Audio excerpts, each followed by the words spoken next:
Hey, welcome into the Big Ten Huddle. I'm your host, JR, joined by Ryan Winter of Sports Chat 503, the guy that I know that knows Oregon football better than just about anybody else out there. And as you know, here on the Big Ten Huddle, we cover every single Big Ten football team. So we had to get ourselves an Oregon representative, with Oregon being there for Big Ten Media Days, day two. Ryan, my man, what were your thoughts of Oregon? How'd they represent themselves? You think of Dan Lanning did okay? What's your thoughts, man? Dan Lanning always crushes it. I was hopeful that there was going to be some sort of big splash like we had last year with the big duck. I thought maybe Bellagio fountain, something, but I like Dan's thing. Run it back, man. Let's do it. Double down. I'm a big fan of Yogi Roth. Yogi really, I think he nailed it. He said there's a lot of teams who, when they're that close, they try to go and they try to redo it all. They try to go to the drawing board and they just redo it. When in reality, you just need to double down on the things you've already done to get you to that point. And maybe it's refining here and there. Hey, man, congratulations, y'all, with Ohio State national championship. You earned it. You deserved it. Best team in the nation. There's nothing wrong with going undefeated in the regular season, winning against y'all at home, and then getting blown out in the Rose Bowl. Hey, it's going to happen at some point sometime. It didn't feel good while I was there. The first quarter was literally like a Twilight Zone. But you know what? The entire year was fantastic. And you can't throw the baby out with the bathwater. You got to understand that, college football, sometimes it's this close. And the Ducks are that close. So you don't need to go back to the drawing board. You don't need to refine everything. You don't need to throw everything out. You just need to go and do what you've already done and just do it better. So true. I thought Dan Lanning collected. I couldn't have said it better myself, Ryan. Man, I'm there with you back in, 2018, 2007. It's all blur at this point when Ohio State just got absolutely crushed by Clemson. It was like 31-0. I'm there with you. It was like a Twilight Zone. I was like, okay, am I really living through this? And Urban Meyer retired was it the next year, that year, whatever it was, he retired, and then Ryan Day took over. So crazy times. We are going to cover the entire day of Big Ten Media Days. Obviously, we'll talk Oregon. We'll talk Wisconsin. Luke Fickell had some interesting things to say. Northwestern, we had David Braun say a few things that I feel like went a little under the radar, but I think it's interesting, so we'll talk about it. Definitely PJ Fleck, Viva Las Vegas, baby. He was all about it. I love me some Fleck. It was awesome. And Jedd Fisch, he won the award of cooking the SEC on day two, just like Kirk Cinetti. So he wasn't quite as robust as Kirk Cinetti, but Jedd Fisch, he did his best echo act of Kirk Cinetti there. And then finally, of course, we're going to talk Penn State. We'll talk Penn State at the end. James Franklin talking some pressure about himself, talking about the program and kind of where they're at, but he does put expectations out there. It's going to be a really fun show, and we got a lot to talk about. Before we get into it, let's get to the chat, see who's here, see who we got rocking with us. We got Trojan Fight. He was here first with the first comment. Love it, Trojan Fight. Appreciate you being here. What's that, Chef? Whatever, Chef. We'll just call you Chef, man. Hunt? Boyar Hunt, whatever. Let's go. Thanks for being here. Dude, I was going to Chef Boyardee back in the day. Come on. There you go. Joe says Lanning is a wild man. Man, he is. I love me some Dan Lanning. We don't talk enough of how much I like Dan Lanning on this show. I'll be honest. We've not talked about it enough. It's a good dude. I mean, unless you have a real anti-Oregon stance or whatever, it's hard to not like the guy. He's got a great story. The wife, goes through cancer and everything else. Got a good family. He's a family man. He's from the South. He's a guy who's gone through the SEC. I mean, he checks all the boxes. So it's hard to dislike Dan Lanning. And then when you know him in the flesh, when you actually see him and communicate with him, he's absolutely genuine. He's right there. He's not a guy who's going to big time you or, shortchange your conversation. He's a guy who's totally invested. When he's shaking your hand, he's locked into your conversation right there, right then. Very genuine individual. Yes, he is. And that's one of the reasons why I like Dan Lanning. He's one of those individuals. I feel like he's a real guy. I feel like he's authentic. And, some other people have their stuff about Phil Knight, Nike, whatever else. Like I've said, if you got the money, use it. Nobody should be hating on money. Exactly. If you're Phil, wouldn't you try to do something about it? Come on. Go back to what Ryan Day said yesterday. Ryan Day said glowing things about Dan Lanning. He said, the more you know about the guy, the better you're going to like the guy. So I think that's the best sentiment. And Dan Lanning reciprocated it today. Love that they have that mutual respect and admiration for each other. Philip here with the ILL. Even Billy, look at Billy finishing off the INI. We appreciate that, Billy. You're awesome, dude. Max here. Good evening, everyone. Nice Wednesday episode. Oh yeah, always good to dunk on the SEC and talk some Big Ten a little bit on a Wednesday. We don't normally do it on a Wednesday night, but we're here. And sorry for being so late here, everybody. I wish I could have been here at 6. I was hustling to get here at 6:30. You know, it's 6 o'clock out here on the West Coast, people. So come on now, give us some leverage.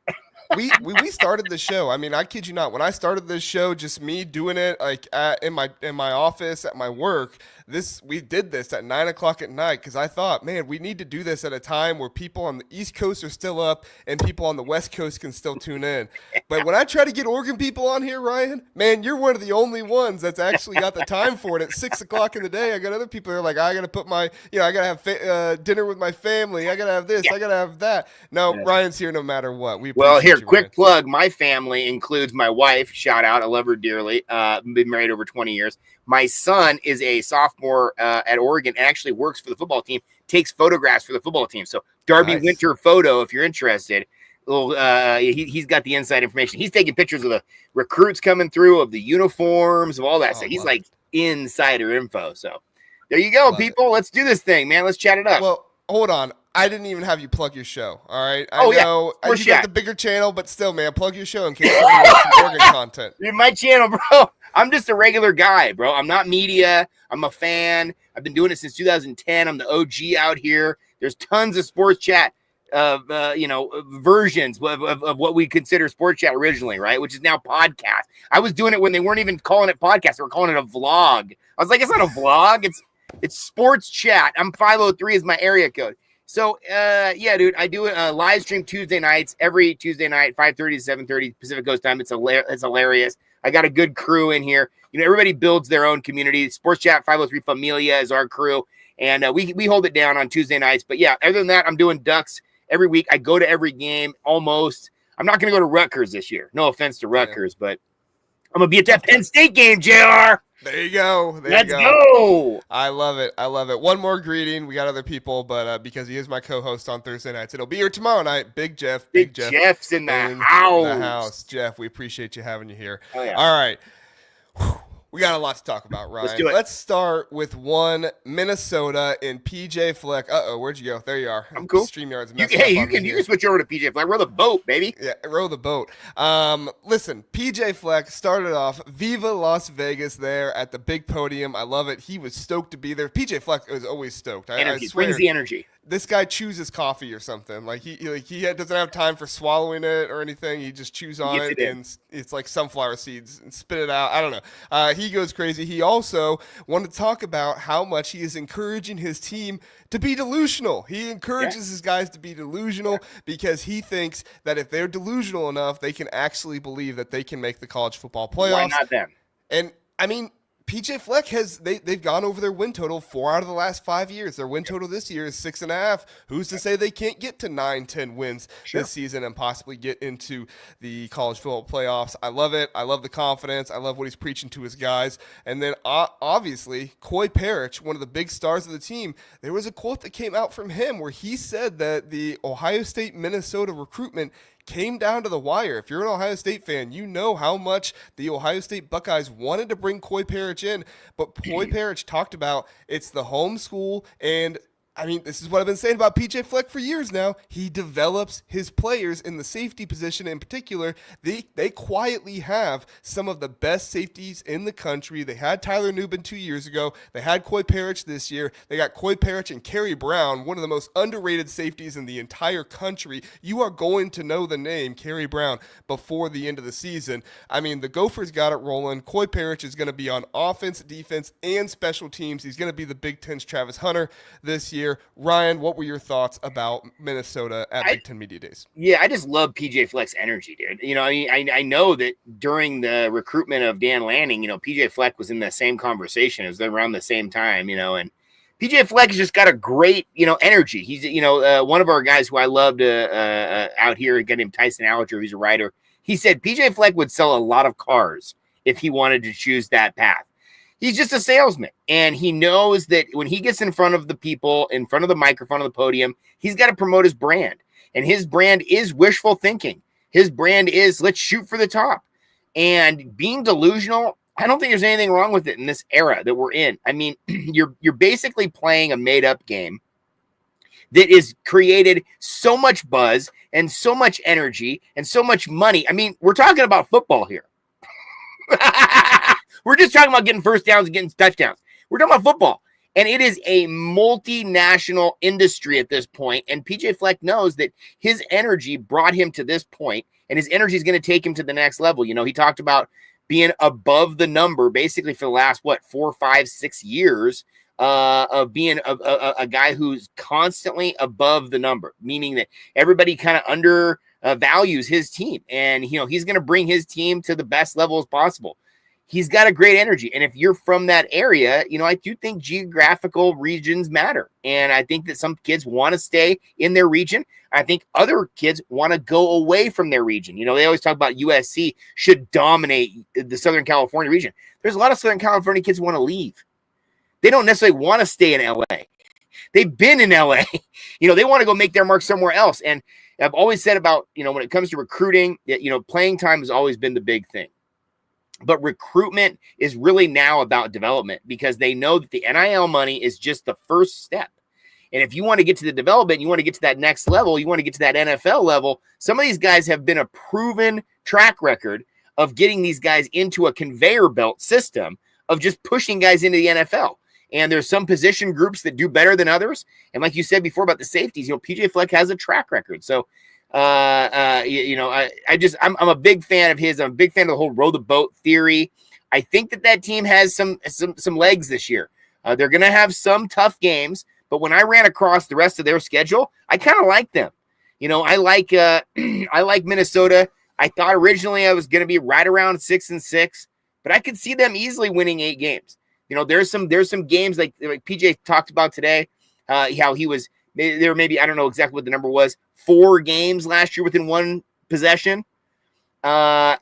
You flip any reference that, you know, the earlier success that he had, I think 2019, where he said, hey man, what if we flip that number? So I like them. I think that they still have a uphill battle. They're at Wisconsin. That's going to be a tough game. For whatever reason, they always find themselves in a dogfight with them. You know, they're going to have to be at Michigan. I think Michigan's going to be improved this year. And then USC at home. You know, if they could surprise somebody and beat USC at home, which I think they could do, that'd be saying something, PJ Fleck. Yeah, they took care of USC in that game last year. I mean, that was a crazy game, and I mean that was one of those moments after the game where you loved it for them. I mean, obviously, of course, if you're a USC fan, not, but if for everybody else, exactly. Like you saw the pure joy from PJ Fleck, you saw the fan support and everything else. I mean, it was just kind of one of those moments that you watch it, you see all the excitement, and you say, this is why we love college football, right? This is a guy who is sitting in the middle of the field. He's kind of a salesman, right? But he's also kind of a normal dude as well, right? Like he's just a really fiery, energetic dude that is trying to get his team together, and they come up with this big, huge win. They nearly beat Penn State. They take down Illinois last year. Like this is a team with some juice that can make some things happen. The biggest question mark is the quarterback, and PJ Fleck did talk about Drake Lindsay a little bit, but he's super confident in Drake Lindsay because of his work ethic, who he was in high school, which he believes was a little bit underrated. With some of his star rankings and stuff like that. But he's a big fan of Drake Lindsay, no doubt. And then he's also got Darius Taylor that went with him to media days. I think Drake Lindsay was there too. He was posted unlikely he was there, which was kind of crazy because I think you could only bring 3 players, but I guess they ended up bringing 4. But he's got Darius Taylor. He's got A.J. Turner, the Washington guy, Cam Davis, I think is his name. He's there as well. Like they got some running backs back there in their backfield that can really do some damage. And I'm with you. Like people who are picking Minnesota to go 6-6, I get it because you can kind of see that right away. But when you start thinking about what this team did last year and what PJ Fleck has done in the past, look out. Minnesota might get 8-9 wins this year and be a ranked team at the end of the season. Yeah, I mean, you got a tough schedule. You're at Ohio State, you're at Oregon, you're at Iowa. I think those all 3 are going to be tough games for the Gophers. But outside of that, I think the Gophers can win almost every other game. And then the Cal game, week 3, is an interesting one. I always love to look at that, non-conference schedule. I kind of like the yellow light, green light, red light kind of theory where you get a tougher opponent, you get an easier one, maybe a mid-range one. Cal could be interesting. And at Cal is always wild. I hope the Minnesota fam go out to Cal, because Cal is not known for packing the stadium. Great stadium out there, though, Strawberry Canyon. But yeah, no, it's just again, I think Ohio State's going to roll. They do what they do. I think Oregon's in a really good space. And I do think that Iowa's a team that's going to always be a problem at home, at least. And they're a team that is slotted to do well depending on their schedule as well. So it's that game against Wisconsin at the end of the year that kind of scares me for Minnesota. I could easily see them go through their year, have a great year, maybe pick off one of those games they shouldn't win, and then find themselves last week and lose to a maybe subpar Wisconsin team. But yeah, I mean, it could happen. This is one of those teams That's where why the Big Ten's so awesome. Exactly. Like, that's just one of the reasons why the Big Ten is such a great conference. There's so much parity, but there's also the teams at the top that can win the national championship. That it's not dogging it down or anything. It's fantastic. All right. It's the best of the best. It is. You're fitting in right here, man, Ryan. We're all about I'm that. full right? Big Ten now, dude. Yeah, I was a West Coast guy, Pac-12 guy, 100%. I was kind of pissed that they had the whole thing, but now that I found myself on higher ground or greener pastures, dude, we're stoked. We love the Big Ten. I love it. All right, let's talk Northwestern now. Okay, we got one David Braun, and I'll admit sometimes you get a coach up there on the podium, and you kind of think, all right, this one's not going to bring as much, big words or like maybe the big social media post or anything like that. But David Braun always has an ability to say something, and you're like, okay, that intrigues me. One thing he did talk about at the big podium was that he truly believes the best football stadium in the country will be this new football stadium that they're building, which I get the excitement for. It's going to be a bit of a smaller atmosphere. It's not going to be the biggest stadium in the world, but this is going to be a place where they are going to have all the amenities. It's going to be a great place for their fans. It's going to be a place, I believe, where people are going to want to go travel and see. They have the really fun stadium right now, right there by the beach that people get a good time with, so they're looking to have some good home wins this year. In addition to that, he announced that Preston Stone would be the starting quarterback this season because one Jack Lausch, who came in for Mike Wright and became the starter last year, he is actually fully focusing on baseball, so there is not a quarterback competition. Preston Stone will be the guy. And then David Braun actually went on to call for a certification process for agents in college athletics. He is concerned, which is something that I've voiced on this channel before, and I've heard other people talking about it too. It just doesn't get as much traction, but it's true. There needs to be a verification process. There needs to be a certification process of some kind for these agents, because right now there are agents taking 20, 25, I've even heard up to 30% of players' money that they make. And it's just completely unfair. These players are the ones going out there earning the money, doing the stuff. These agents should not be making this much, but the players get fooled into it, and then they're doing other shady stuff, and they're impacting the players' decisions. I mean, Ryan, I'm sure you probably have heard about some of that stuff, but what were your thoughts about David Braun and the Northwestern representation at Big Ten Media Days? Yeah, I love it. First and foremost, I think Northwestern is one of those teams that's willing to, on the last topic you talked about, that's willing to kind of carry the water for the rest of the group. We're like willing to be out front with the flag. They were talking about unionizing. They were doing a variety of different things. They've been in the past, I think, out front a little bit. It's a very intelligent school. It's known for its academic prowess. I think it's one of those schools that's going to kind of push for the rights of the players and really push the envelope, because I don't think it has a lot to lose. And I think there's other schools that maybe want to kind of fit into this status quo. They want to try to just, abuse the system as much as they can. Northwestern's not that team. Northwestern's the team that I think is going to try to draw the lines and help everybody else draw the lines. And so, yeah, you're right. The agent thing is a very weird space. It's a lot of gray area. And I think they're being taken advantage of. A lot of these kids and families have a lot on the line right now, and these are the kids who have been raised to be the breadwinner of the family. And here they are, and they have the opportunity. They're getting money that they maybe have never really seen before, sometimes maybe even generational wealth.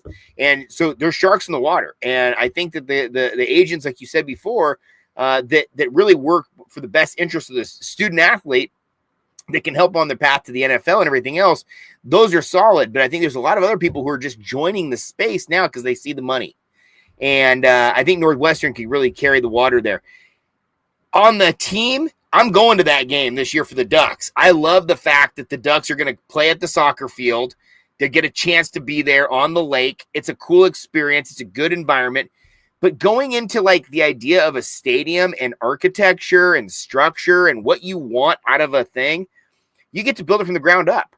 I mean, how amazing is it to build a brand new stadium in 2025 with all the things we know about what fans want, amenities, everything else, bathrooms. I mean, it's amazing to think about what this new building could be. And if you think about the rest of the Big Ten, you've got some old buildings, right? You've got some buildings that have been around since the 1900s that are trying to kind of stay fresh and stay relevant.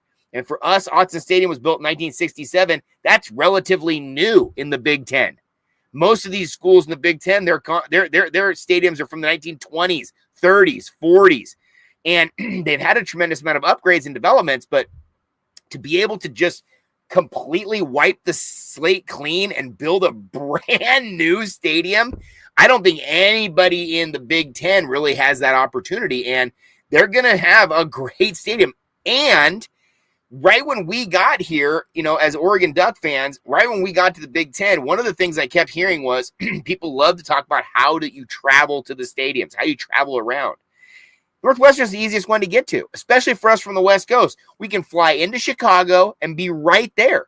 I mean, I'm going to the Cubs game the day before, and Wrigley Field is probably farther away from where I'm standing in Evanston for the game. I mean, it's one of those things. It's a unique opportunity. Not a lot of places have that in the Big Ten. You know, we're going to go to Penn State. It's in the middle of nowhere. We're going to try to go to Iowa. You know, that you can fly into. But I think Northwestern has something that the other places in the Big Ten don't have. Now, I don't think they're ever going to be the team Ohio State, Michigan, you know, all those other classic Big Ten juggernauts are going to be. But they might be able to zig when everybody else zags. And they might be able to offer something that other teams can come to, other fan bases can get to easily in the Big Ten on the West Coast and really create a great fan environment. I'm excited to see the football on the soccer field. I think it'll be fun. I think the Ducks will absolutely crush. You know, what I thought David Braun said really well, he said, last year was horrible. He said it over and over. Last year was a disappointment. And you can't get much more disappointing than what you saw from last year. But the fan base is still on board. The community's still on board. And that's what I thought, that I kind of saw through a lot of that noise is that, you know, Northwestern's bad. They'll probably be bad this year, but their fan base is ready. And if that thing gets a new stadium with money that's coming in that's different than everybody else in the rest of the country, why not Northwestern? I have seen Northwestern be good in my lifetime. And it's hit or miss, and they know that. But I think that there's a couple cool things going on with Northwestern. Northwestern, to me, in the Big Ten, reminds me a lot of Stanford in the West, in the Pac-12. They're probably the best academic school of them all, or one of. They're maybe not as maybe liberal as Stanford is on the West Coast with the goddamn band that's dressed up in all different things. They're a little more traditional, but they're at least willing to kind of go and push the envelope for civil rights and the rights of the players and the rights of their families. I think Northwestern really does a good service for the rest of the conference. I don't know if they're valued as much as everybody else values them, where they should, but just like we had Stanford really was like the presidential part of our conference. They would go represent us, you know, and I think Northwestern's in the same boat. So I'm excited to see them. They're going to have a tough year. I don't see many wins on their schedule. You know, Northwestern, I'm assuming, is going to be, when I chalked it out, I put them at 5-7. That's kind of generous. I think they're going to win their non-con. I think they're going to kind of float through a couple games, maybe in the Big Ten. They're going to find some games, but you know, they got to play Ohio State, Michigan, and at Washington. Dude, it's going to be a tough year for them. I mean, they're going to be up against it. So I really liked how he phrased it this year. I liked how he came out today and said basically, hey, we know we're up against it, but we got to do one more year on the soccer field. We're going to go into a brand new barn that's going to be absolutely awesome. So stick with us, and good things are coming. For sure, for sure. I did want to say, Dave, I saw your super chat. We're going to get to that after we talk Northwestern. I just want to finish up the Northwestern stuff, and then we'll get to your super chat, so don't worry. No, I hear you out, and I think that you make a lot of good points about Northwestern, about the possibility this season. A 5-7 season, I think, would be something that their fans would consider an improvement, obviously, from last year, and they would feel better about it. But I still think this is a program that wants to get to bowl games regularly. They had success under Pat Fitzgerald, obviously. The way that ended, that was crazy. But you got David Braun now, who was able to take this team from a record that many were projecting to be 1-11 or 2-10 a couple years ago. He gets this team to a bowl win and 8 wins. That was huge. Who's to say Northwestern can't do it again this year? They got the tough teams on the schedule. I'm not picking them to beat Ohio State and Oregon or anything like that. But they still got teams on this schedule that they can be competitive with and they can possibly beat. Who's to say Northwestern can't go 6-6, can't go 7-5 this season? I was just on IMS Radio talking with those guys over there, Maryland Sports, Inside Maryland Sports. Go check out their channel. They have a great channel over there. I did a spot for them earlier today around 8 o'clock. Should be about 30 minutes into the episode if you want to catch my stuff. But they were talking about who is a team in the bottom of the Big Ten that could be kind of like an Indiana. Maybe they're not going to make the playoffs, but they could win some more games than a lot of people think. And I said Northwestern. Look, the schedule's not great. Obviously, they got Tulane, they have Ohio State, Oregon. Like they got teams on there. But if this team is able to pull out the win at Tulane, look out for Northwestern. If they're able to put a win together there, build some momentum, get ahead of things, Preston Stone turns into a dog. Look, David Braun was talking about it today. They have some good running backs on this team. Was it Hyman or Hensman? Something like that. I apologize. I try to know every player's name, but it just gets by me sometimes. But they have some good players on this roster that can make some things happen. And like I said, like I've been saying before, they're going to have a much better run blocking offensive line. I don't think it's going to be the best pass protection in the world, but I think they're going to have a much better run blocking offensive line. They've got more size. They've got some more guys. If Zach Lujan can just be a better offensive coordinator this season. Sorry, I don't mean to be so blunt, but if he can just be a better offensive coordinator this season, get the offense working together. They have the D-line. They have some underrated linebackers on this team. They have a secondary with potential. It's not the best secondary out there, but they have a secondary with some potential. They can have a good defense this year, and they could find themselves getting some more wins than I think people think they will. 100%. I mean, at Green Wave to start the year is going to be a phenomenal game. That's a game where you just love when college football is back. And you're like, this is a first week matchup. I love this. Why not Northwestern? So then Northwestern goes into the Oregon game, maybe 2-0. I don't think they beat Oregon, but they go to UCLA. They have UCLA at home. I think they could beat UCLA. UCLA early in the season, you never know what you're going to get. At Penn State, I don't see that happening because I think Penn State's going to be great. But Purdue, you better beat Purdue. Right? I mean, at Nebraska, I think Nebraska is going to be a tough challenge, especially over there. At USC and closer to the end of the year, you're in November. Usually USC starts to fade away a little bit by that point.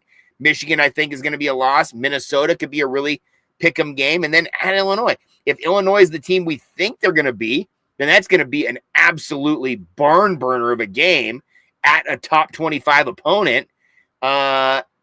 Who knows? So again, when I look at the schedule, I could see them winning 2 games. I could see them winning 5 games. I don't really know what we're going to get with Northwestern.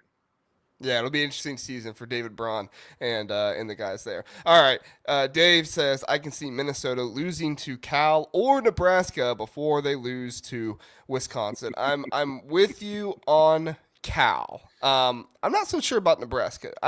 Like I said, I'm not going to pick Nebraska to do anything sensational until I see it. I talked about it last episode, but I do think this Nebraska team has some more talent than maybe some people are giving them credit for. Now there's a lot of people that are giving them more credit than I think they deserve too. So it's one of those either or. But I think Minnesota has a really good chance of beating Cal. So I think that's there. And then Wisconsin. I don't know. I want to see what happens to this Wisconsin team, because if they play inspired football all season long, I think they can play until the end and they can give Minnesota a really good game at the end of the season. But if this is also a team that just gets beat up the entire season and they roll into that Minnesota game and they're 4-8 and they got no chance of going to a bowl game, I could see it being like last year where Minnesota just kind of goes in, takes care of business 21-7, and they look back and they say, all right, on to the bowl game. Let's go win it. Yeah, I'm in the same boat. I mean, you assume they're going to win their first 2 games, and they got at Alabama. They're going to get their absolute doors blown off. Last year was a really fun one. We were like, maybe something could happen. Camp Randall. Oh, no. Alabama absolutely separated themselves. They got an interesting schedule. They got that 3-week span. They got at Michigan, at Iowa, and then at Ohio State, or versus Ohio State at home. That's going to be a tough one. And then Oregon after that. So Wisconsin's up against it. They're going to be a tough spot. But yeah, you're right. At the end of the year, if they don't have something to play for, Minnesota, I like Minnesota in that last game. Yeah, I'm with you. All right, let's get to Wisconsin. Luke Fickell, he took the podium, and it really felt like Luke Fickell was fighting a lot for himself up there on the podium and kind of walking back his 2 years a little bit. Talked about how Wisconsin is and will continue to be a traditional football program. Talked about how they want to run the rock. He took a shot at the Big Ten West, which was really funny to me. He said, when talking about the schedule, he said that he's told his team multiple times, this isn't the Big Ten West anymore. Everybody knows what they signed up for, and we've been able to embrace it. It gives us a challenge and an unbelievable opportunity as well. Got news for you, Luke. Man, I love Luke Fickell. Don't get me wrong. But he also went 2-3 against the Big Ten East or the Big Ten West last year, and the team from the Big Ten West that won 10 games, they didn't even play that team. So, Luke, I'm with you. Like I've come on this show before and talked about how the Big Ten West was a little bit weaker than maybe some people think about before, but I also am not somebody that completely dismisses it. I still think it was a really competitive, division of the conference, whatever it's called, section, whatever it was called, of the conference. But still, man, you can't say, well, this isn't the Big Ten West anymore when you lose to the Big Ten West 2 out of 3 times. And then he also talked about how the Wisconsin has filed an appeal to the NCAA on behalf as the for the cornerback Nazir Forquirin. I apologize, I'm probably saying that wrong, but the Wisconsin cornerback who was told he can't play this season because of the NCAA. So we'll see what happens with that. But what were your takes on Wisconsin at Media Days, Ryan? I would go with my best attempt is Forquirin. Yeah, something. I don't even know how to go about that one. There's an R in there, so it's kind of there's an R in there, right? So as a guy who does PA announcing for my high school football, I'm a high school teacher, by the way. My high school football team, I do PA announcing for, and the basketball team. I always try to go to the coaches. Okay, what is this guy's name? How do you actually pronounce it? I need to know. Me out here. I cannot be butchering this guy's name over the loudspeaker. Okay, Wisconsin. Wisconsin is not the team they want to be. And I don't think that the Luke Fickell era is a resounding success. I think that if there's ever a hot seat in the Big 12 or the Big 10 right now, I think it's on Luke Fickell. I think Wisconsin is a team that sees themselves like Oregon. Maybe not one of the blue bloods, maybe not one of those teams that's like an automatic to the playoff every single year, but should be close. And should be right at the doorstep every single year. And if you're at the doorstep every year, then you're going to get in sometimes. And you're going to get in maybe more times than not. But, Wisconsin and Oregon, I feel like have had a little bit of kinship a little bit. We went to those Rose Bowls together. We kind of felt like we were maybe the second best team in our conference for most of the time. Sometimes we were the best team. Sometimes that, didn't really work out that well for us, like last year for the Ducks. But the idea is that Wisconsin, I feel like, needs to be their bread and butter is the offensive line. It's always been. They need to be able to run the ball. They need to be able to control the clock. And they need to be able to not give up crazy plays on offense. Those explosive plays against the defense of Wisconsin, that's the breaker. And if you go back to the Rose Bowls for us, DeAnthony Thomas, 91 yards on a dive play, absolutely broke their back. Those are the kind of plays. they had the opportunity to win that thing. Russell Wilson at the end of the thing, but it was the big breaker plays that really cost them. And historically, Wisconsin's been that close. Who gave Oregon the best game last year of the entire season, outside of obviously Ohio State just beating the brakes off of them in the Rose Bowl? It was the Wisconsin game at Wisconsin late in the year. Wisconsin absolutely put the clamps on Oregon. They made it very difficult for Oregon to get first downs. If it wasn't for a fourth down conversion to the tight end in a window like this big with Dylan Gabriel throwing to Terrence Ferguson, it wouldn't have happened. And so to think about Wisconsin probably should have won that game last year. And what would that have been like for Wisconsin to knock off the number one team in the conference that year? They're that close. At the same time, they're this far away. They're not even close at all. So it's kind of a tough one when he sells it to his fan base, because he is on a hot seat. He is trying to prove himself. But at the same time, he's like, man, we are only this close. We took Oregon right to the ropes, right to the end of the game, and probably should have won it. That doesn't necessarily say what happens for the rest of the year. This next coming year is going to be a make it or break it year for Luke Fickell. I mean, I seriously think that they are in trouble. I mean, I put them on my own prediction. I thought they were going to be way better than I actually put them at. I put them right at 6-6, 7-5. They've got the Alabama game. That's going to be a loss. They got the Oregon game. I'm assuming that's going to be a loss. That's at Autzen. Should be a much different environment. And then at USC, I think they can beat USC at USC. I'm not that impressed with USC, but if they can pull off some wins that they shouldn't win, or that, on paper, they're an underdog, I think they're in the running. Iowa's going to be a tough one. At Michigan's going to be a tough one. Washington's going to be a tough one for them. I think Illinois, if Illinois is the team we think they're going to be, it's going to be a tough one. Maybe even Indiana. So, Wisconsin's got a pretty tough schedule. The Alabama game is going to be very interesting and very telling. If they can stay close against Alabama in week 3 at Alabama, they might be into something, Luke Fickell. Yeah, I mean, Luke Fickell, the biggest thing's been the quarterback, right? They had to have Braden Locke the last 2 years because they had their quarterbacks get hurt. Tyler Van Dyke last year, and then who was it? Mordecai 2 years ago. He got hurt, and he kind of came back in a little bit later on. But overall, you just did not get healthy quarterback play for pretty much all of Luke Fickell's tenure now at Wisconsin. The biggest mistake to me was even after you saw Braden Locke 2 years ago, you still brought him back the next year to be your backup quarterback when you knew he wasn't good enough. He just, quite frankly, wasn't good enough. It sucks for Braden Locke, but it is what it is. It is what it is. Phil Longo takes the heat. He's out of there.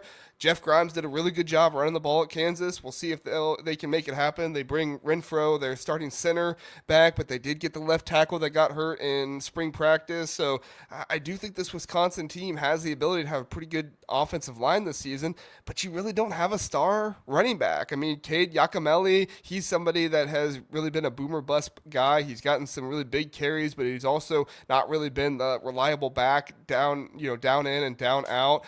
Darian Dupree can be something for you maybe this year. And then you have Dylan Jones, who was, I believe last year he was a freshman, who could be something for you, but that's 2 young running backs in that rotation there that you're relying upon. Obviously with good offensive line play, you can make a lot happen for your running back, but it would make me feel a whole lot better if you had an experienced running back on this team. If you had a Monty Ball or a Jonathan Taylor, I mean, anybody would feel better with one of those 2 on your team, but somebody that inspired more confidence in me at the running back position. Not saying those guys don't inspire confidence, that they're like not good. It's just I've not seen anything from them to really make me think they're going to be great running backs that can bring Wisconsin football back to what Wisconsin football was. So, Luke Fickell, man, you better hope that you're getting back to a traditional program. That's what you got to be at Wisconsin. Maybe you can change things a little bit in the years to come, but at the very least, Billy Edwards, experienced quarterback. I think he took too much crap last year for the way things turned out. We'll see what he can do and what'll go on. So we did have a question in here. Somebody asked, where is it? Max said, Luke has a tough job this year. How many games do you guys think he needs to win this year to keep? I think he needs to go to the bowl. I think a bowl game would keep him safe. I think he can get away with 5-7 if you see a lot of good progress and you see close games and like the culture remains good and there's still belief from the team, especially at the end of the season. But if you're 5-7 and you have the finish like you had last year, where you give up 40 plus points to Nebraska and then you lose a game to Minnesota, where it was only a 2-score game, but it didn't feel like Wisconsin was going to win that game. Felt like Minnesota was pretty much in charge of it the whole time. If you end the year like that again at 5-7, I think it's probably over for Luke Fickell. But if you end the year with some more momentum, I think he could stick around one more year. I agree. I mean, I think they lose to Bama, Michigan, Ohio State, Oregon, maybe Washington. At Minnesota at the end of the year could be a tough one. Illinois, Indiana. I mean, there's not a lot of wins on that schedule. And so if you can get yourself to 5, and then you get yourself at the, maybe you get 5 wins with three weeks to go. Maybe see if you can count one of those games against Illinois, Indiana, Minnesota at the end of the year. Maybe the last 3. If you could win 2 out of 3 of the last week and go into that, bowl season, that'd be fantastic. I think he keeps his job because I think Wisconsin doesn't want to necessarily go through the whole process of rechanging the coach and everything else again. But like you said, 5-7, you miss another bowl game, they could be just absolutely done with it. We'll see. It's going to be interesting. All right, let's move on to Oregon here, Ryan. I know your team, you're just stoked to talk about the Ducks. Hey, let's go Ducks! As I am as well. All right, I know you got a lot to say. Let me get through my stuff here, okay? I got 4 things I want to bring up. It's the double down, right? They're in Vegas. Dan Lanning, it's the theme for the year, double down. Feels appropriate, them there in Vegas. Dan Lanning, he was also talking about how there's been a lot of excessive talk about Ohio State and Penn State this year, deservedly so. Ohio State just won the national championship. Penn State is bringing a bunch of players back, and they have a possibility of winning there. Dan said, I don't mind being the silent assassin. Oregon could be the silent assassin this season. I was just talking on that same IMS show. I said, look, if there's a sleeper in the Big Ten this year, it's Oregon. I think they got the best defensive line in the Big Ten. I think they got the best offensive line in the Big Ten. If you have the best duo of the offensive line and defensive line in the Big Ten, that bodes well for you to be able to win this conference. So we'll see if Oregon can do it. Dan Lanning also answered a question about Wisconsin suing Miami for tampering, saying there have to be consequences to those actions. If not, there will be actions like that. Of course, a lot of people believe there's tampering and things like that going on by Oregon, so that got a bunch of uproar online. But one thing I did post, because some people say, oh, Oregon, none of their deals are going to go through or anything. Dan Lanning said at the side podium, he said all of the deals so far that Oregon has submitted, they've been reviewed, and they have all gone through, according to Dan Lanning, which is ought to be really good news for the Duck fans out there. A lot of good fighting back to some of the NIL and stuff like that they like to argue about on Twitter. Ryan, what's your thoughts? Hey, we're those fighting ducks, man. We're not just ducks. We're the fighting ducks, okay? Love it. Yeah. Okay, first and foremost, let's just talk big picture about NIL and just money and all that sort of stuff. Oregon for years was not in the picture at all. When my whole youth growing up, I'm 47. So when I was in high school was the first time they went to the Rose Bowl. My junior year in high school, they went and played Penn State in the Rose Bowl, 1994, 1995 Rose Bowl. And that was the first time we'd ever really even played with the quote unquote big boys. That was the first time we'd even been in the conversation. And, Oregon was kind of like Cal. I mean, we just didn't really give a damn about it, right? And still a good fan base, still love our team, still love our university, a multi-generational Duck, my grandparents, my parents, my son's there now. That's how our field was. We didn't have the bandwagon though. We didn't have anybody on the bandwagon. We didn't have anybody joining the fan base because Oregon's good. They weren't good. They finally start getting some money pouring in. And what's funny, people talk about Uncle Phil, right? And they should. But Phil Knight is only one part of this process. There's a bunch of donors out here. If you look at all the buildings that they've built, not everyone's Phil Knight. It's not named after Phil. There's a bunch of other donors out here. Now, Phil helped a lot of those other donors start to kick in extra for specifically football. Because, again, we're track town. And we've been focused on track. We had a pretty good basketball team through the 80s and 90s. But football, it's a different level of investment. And you have to really kick into gear. So when Bilotti, we lose that Cotton Bowl the year after we went to the Rose Bowl, and Bilotti's first year, Phil says to him in a very famous conversation, hey, what do you need? What classic line. What do you need? And he says, we need an indoor practice facility. Well, Oregon now is building going to be one of the greatest indoor practice facilities we're going to see. The new building that they're building is going to be like the SoFi, like mini SoFi, next to Autzen Stadium. It's going to be absolutely insane. Opaque roof and the whole thing. It's going to be nuts. But this idea that you need to be able to compete with the big boys by just spending an exorbitant amount of money was never really on the books for Oregon. It was never really part of the plan. We're a small school. We're 18, 20,000 kids at the very most. And it's a small school. It's out here in the West Coast. We're very remote out here.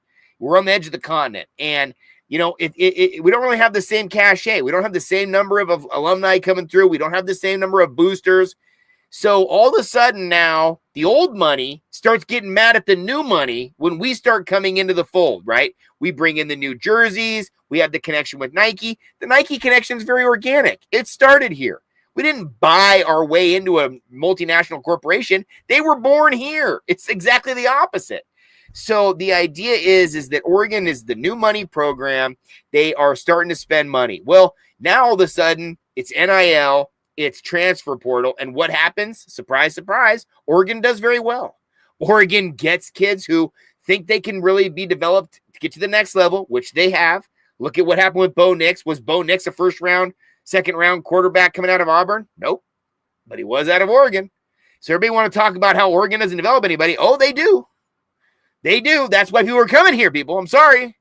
But, you have guys who came from USC this last year. We have big recruits came in. Bear Alexander and Mano Pregnon both came in this year from USC. No offense to USC. I got a lot of respect for the Trojans, man. They are the crown jewel of our program for years, the Pac-12. We loved to have USC be the big dog, right? Because they always get the respect. But we also have to compete with them. And so when you start to see guys going from USC to come to Oregon because they feel like they need to be developed at a different level, from our perspective, that's a good sign. And so that kind of shows you where Oregon is in the whole kind of creation of their program. Now, last year, they came into the Big Ten, and they were not necessarily expected to win the whole conference. And what happened? They won it.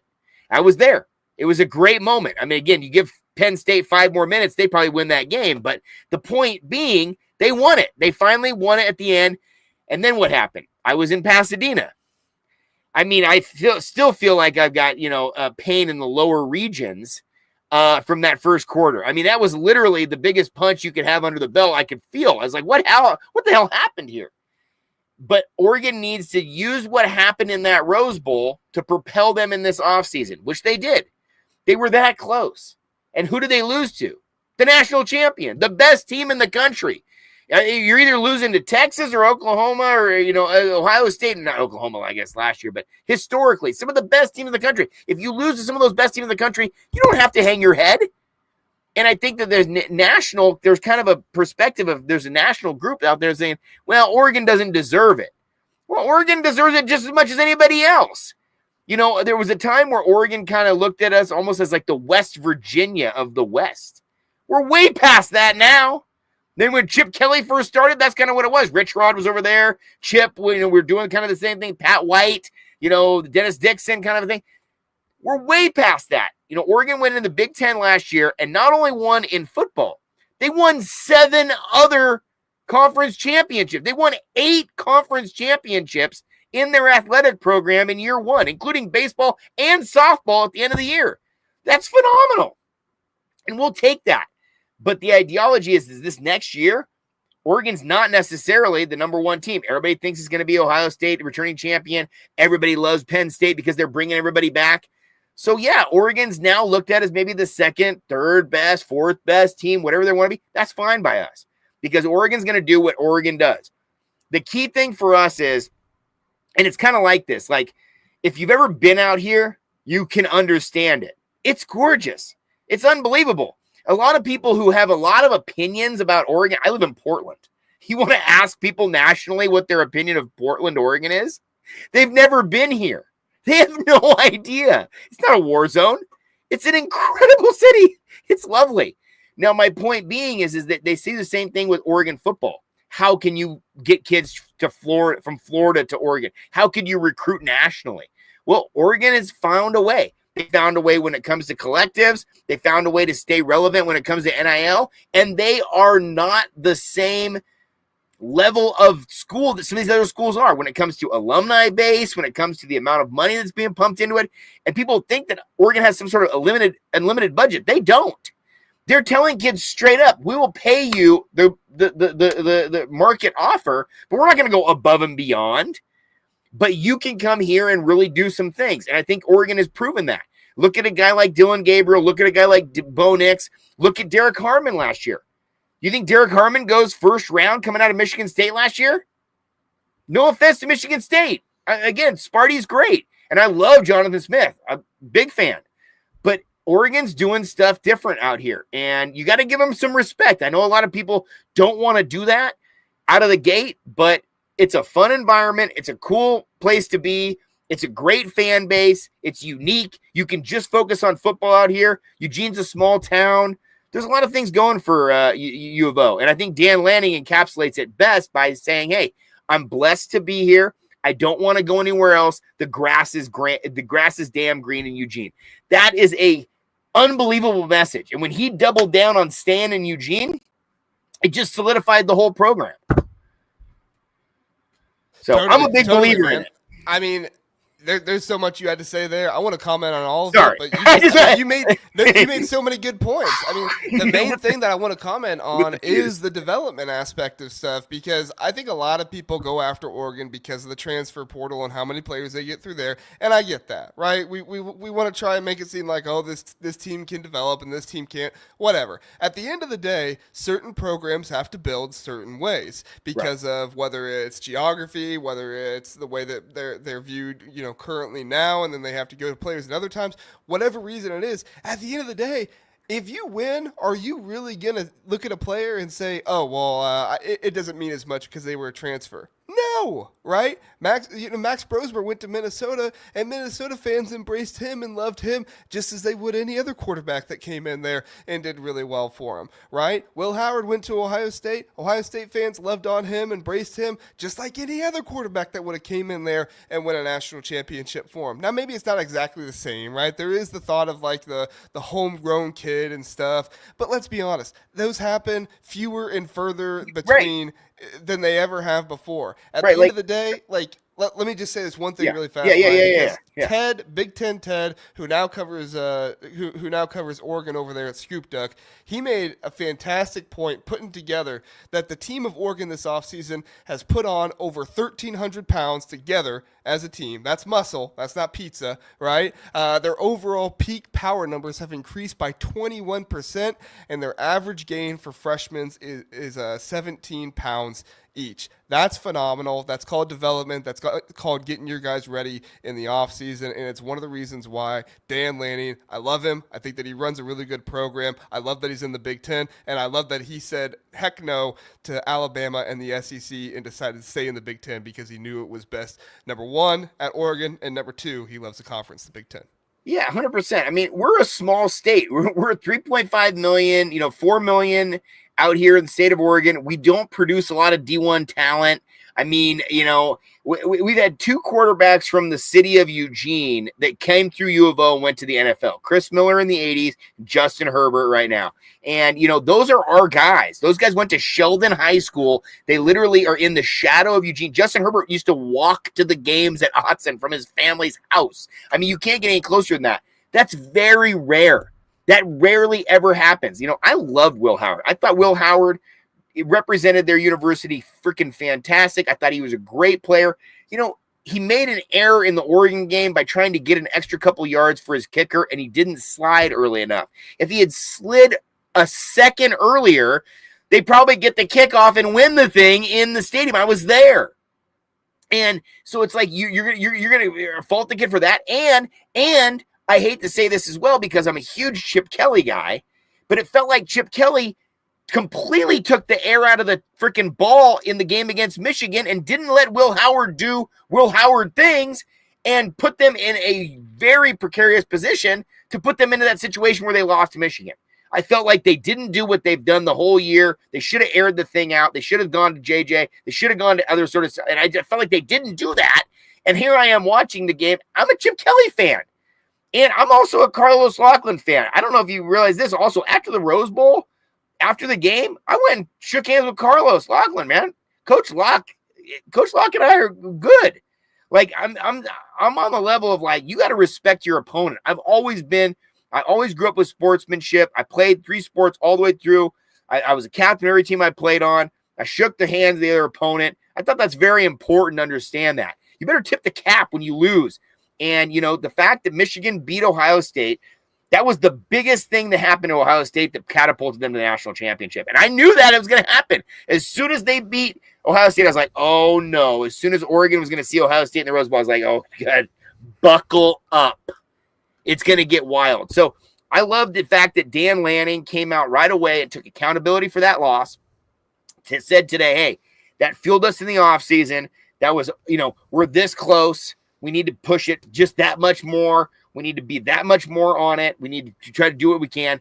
And we need to be able to compete with the rest of the group. Now, let's go to NIL for a second. I remember the first year of NIL, Ryan Day said we need $13 million a year. I don't know if that's exactly the number it was, but I thought it was that Ryan Day came out the first year of NIL said, we're going to need $13 million a year to keep this thing going. That's way over the number now. What's the number now? 25, 30? It's tripled. I mean, there's teams 50? Out here paying almost 40. Yeah. Oh, okay. You see what I'm saying? That was year one. That was only 2 or 3 years ago. And here I am thinking, okay, well, how is Oregon going to be able to compete with this? And yet there are people who are getting mad, quote unquote, at Oregon for trying to compete. If the number is 40 million and Minnesota ponies up 40 million next year, are they being competitive? Are you gonna congratulate them for being competitive, or are you gonna try to hold it against them? How dare you spend the money that we spend? It seems crazy to me that people who, again, the haves and the have-nots. Oregon's trying to be one of the haves. Why are you holding that against Oregon? Why is that a problem? That's benefiting. I don't know if you guys realize this, but Oregon got paid half of what everybody else got paid in the Big Ten last year. I think we made our money. I think we did what we were supposed to do for the Big Ten last year. I don't know. Seems like to me we did a pretty good job. So it's like, dude, at half the rate, I think we got a pretty good return on investment. How about UCLA? Compare us to them or the Huskies. Huskies didn't win one thing. You know what they won their championship in? Rowing. The Dogs won in rowing. We won 8 championships, including football. Now, again, losing the Rose Bowl, I get it. National championship. But at the end of the day, you should be proud of Oregon if you're a Big Ten fan, because Oregon's coming into the Big Ten and doing what they're supposed to do, which is being competitive, trying our best, putting our best foot forward, spending the money we're supposed to spend on the thing, and doing what's best for the thing. And like Dan Lanning said, we're not trying to do things we're not trying to cheat. We're not trying to do things above board. We're not trying to do things backdoor. We're trying to do everything's legal now. Okay, cool. Here's our numbers. So yeah. I'm a big fan of Dan Lanning. I think he's really is a guy who it's hard to dislike. And I think him as the face of our franchise is really a unique situation. I think it really puts us in a great space. I think a lot of people didn't like Cristobal. So Dan Lanning's got a good face to our franchise. I don't think he's going anywhere, and I think it's a good fit for us. Well, yeah, and just the program that Dan Lanning has created, right? I mean, it really shows that who was the wide receiver? Was it Tez Johnson? I mean, the dude waited the entire time after Will Howard's sideline interview after the game, when all he could talk about was, you know, the game and how amazing it was. Tez Johnson sat there the entire time, listened to it, just so that way he could show his respect to Will Howard at the end of the game after that Rose Bowl, after getting his teeth kicked in and having a terrible game. And I mean, I wouldn't want to just go back to the locker room after that and be like, man, hey, I wanted to get back to the bus. I wanted to get back to the bus too, but exactly. I also wanted to see Coach Locke. Exactly. He did a good thing at Oregon. Once a Duck, always a Duck. I've always stayed in touch with him. I've always had great communication with Coach every time. If I texted him right now, he'd text me right back. So like, it was a part of that process of saying, hey man, tip the cap. It feels better if you've been an athlete and you've competed at the highest level you can compete at. It feels good to congratulate your opponent when they beat you. It's a part of the process.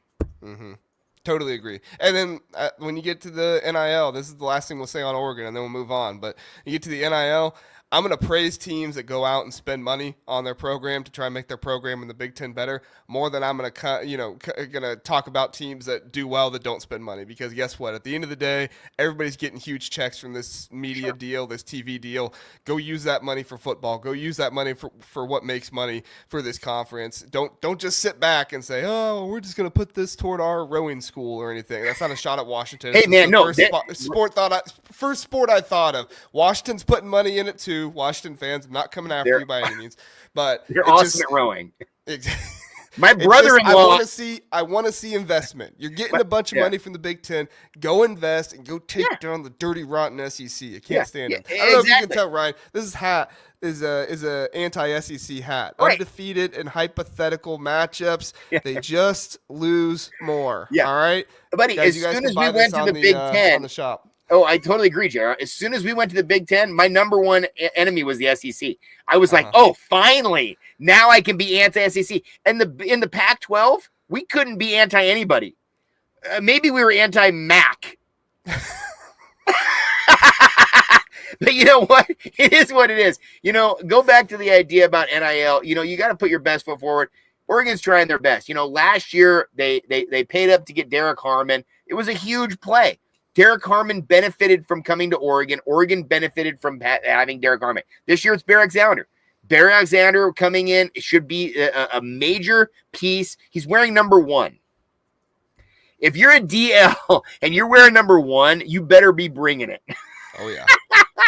So that's it's that's like quarterbacks who wear like a 30-plus number or something like that, So it's just, to me, it's like, put your money where your mouth is and go spend the money if you want to spend the money. And everybody knows that offensive linemen and defensive linemen, they don't grow on trees. And so you're going to need to find some people to plug the middle. You're not finding them from Oregon. We just don't have them. Although one of the greatest defensive linemen possibly in the history of the game came from Portland, Oregon, Ndamukong Suh. Yeah. Ndamukong Suh, I will go down with saying, is one of the greatest of them all. He is on a very, very short list. And another Oregon Duck was Haloti Ngata, who not from Oregon, but went through Oregon, obviously. But, dude, I saw Ndamukong Suh in high school playing basketball for Grant High School, setting screens at the top of the key and rolling off the screen, JR. Imagine Ndamukong Suh first of all, just placing the backdoor screen. These little point guards, 6-foot point guard, have no idea what's happening behind him. A literal wall. And then he rolls off the thing and goes to the bucket. Yeah. So no, offensive linemen, defensive linemen. There's more offensive linemen out here than defensive linemen, but you're going to have to go buy them on the open market if you want to be competitive. And I don't think that should be held against Oregon. Yeah. Well, and also you got to realize Terry, is it Alik Terry? Alik Terry. Our offensive line coach. One of the best offensive line coaches in the country, people. I mean, he doesn't get enough credit. Phenomenal individual. Oh, I'm just sure. A great person. Yeah. No. He does it. He does what he does it right. And I think the other thing is that Oregon's offering guys a unique place to be themselves. The brand is about the players. And I think that's important. They're not the nameless, faceless crowd. At Oregon, you are the face of the franchise. So it's going to be a big deal this year.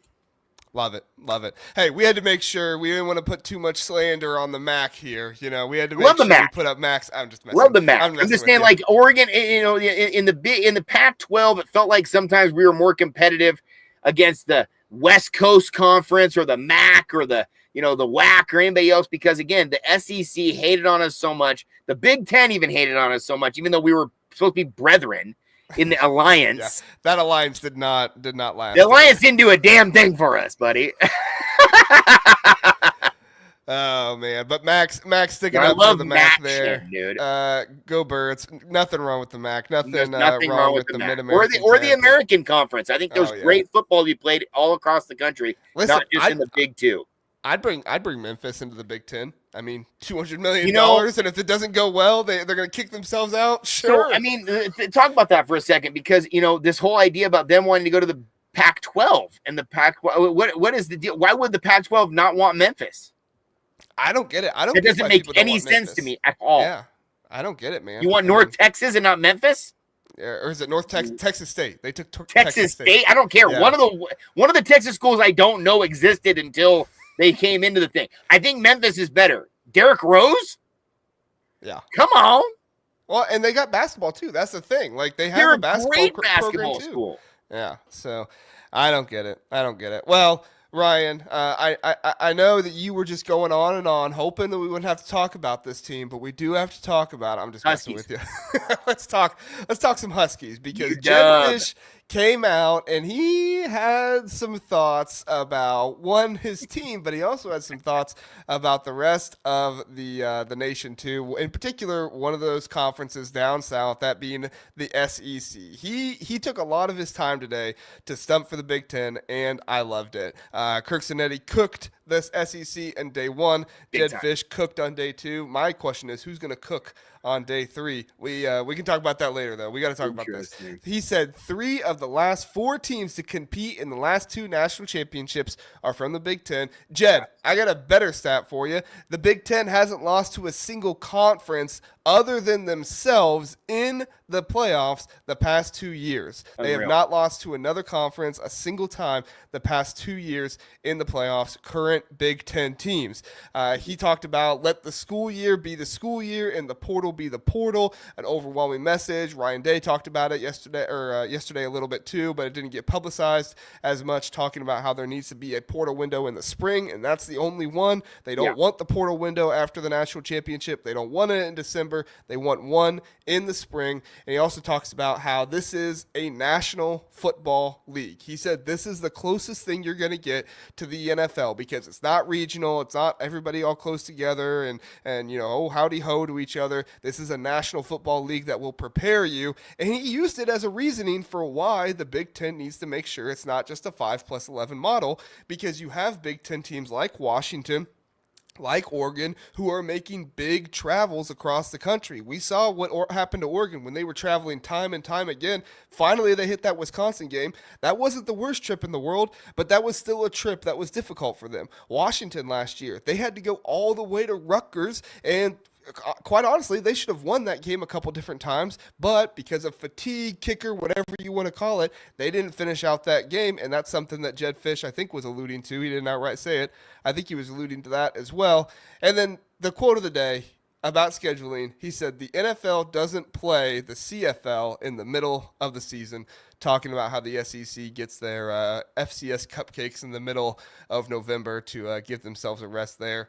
Listen, Jedd Fisch, great day from him. I didn't hear a whole lot about his team. I know he was confident about DeMont Williams and stuff, but he took some time to go after the SEC, and I loved it. What were your thoughts, Ryan? I like Jedd Fisch. I met him at the Pac-12 basketball tournament in Vegas when he was the coach at Arizona, and great guy, car salesman vibes, just a seller. He's just one of these guys who can just put it on you, right? And he's a pro guy. He's a guy who surrounds himself with other pro coaches. He wants to have it be like a pro style environment. He thinks that the goal of him as a college coach is to prepare guys to get to the next level. He's very, very transparent and open about that idea. Obviously, you're only going to get my dad said 1%, 1%. 1% plays little, 1% goes to high school, 1% goes to college, 1% goes to the pros. But, Jedd Fisch is a salesman, and he's out there trying to promote his brand. Washington is a great brand. Washington's a great school. They've got a great academic program. They've always put that first and foremost, academically prowess. They've got, in my opinion, the greatest setting in college football. They're right on the water in Washington, in Seattle, major metropolitan area. a great environment. When it is rocking, it is insane there. And, one of the best games I've ever been to is the game where Oregon lost up there. Bo Nix, Michael Penix, just showdown, missed the field goal at the end by a foot to lose up there. Even though in a loss, it was still one of the best games I've ever been to in any environment. And I've been to a ton of games. And, the Washington-Oregon rivalry is one that I really value. I've always loved that game. I've always gone to it. I live in Portland, so I'm only 3 hours from Seattle. I'm 2 hours from Eugene, so it's very easy for us to get to Seattle. I've been to the Seattle game every year, basically, of my life until I was a little kid, and I've seen some incredible games up there. Washington has had their time. And, I feel like they're right now fighting their way back. And I don't think they're anywhere close, to be really honest. I think they're going to get beat fairly regularly this year. I see them at 6-6, 7-5 on a good level. They've got the Oregon game at the end of the year. They've got the Penn State game. At Penn State, I think is going to be a tough one. Iowa. They played Penn State at home, I guess, right? Because they played that last year. Yeah, they played Penn State last year. Washington does not play Penn State this year. They go to Michigan, Wisconsin, UCLA, and Washington State. Got it. Yeah. So, it's just one of those years where I think for Washington, it's going to be an interesting one. The end of the year, if Washington can come correct with, Oregon at the end of the year and really, show up there. Last year they had a tough time with Washington State. They see them week 3. If they can get past Washington State this year, then they play Ohio State at home. And the Ohio State at home game, that's going to be a tough game. Ohio State's one of those teams where at the end of the year, I feel like they're going to be playing much better than they are at the beginning of the year. I don't know where they're going to be after that Texas game. If they lose to Texas and they rebound, they have that real strong rebound after that Texas game. You never really know week, 3, 4, what that happens afterward.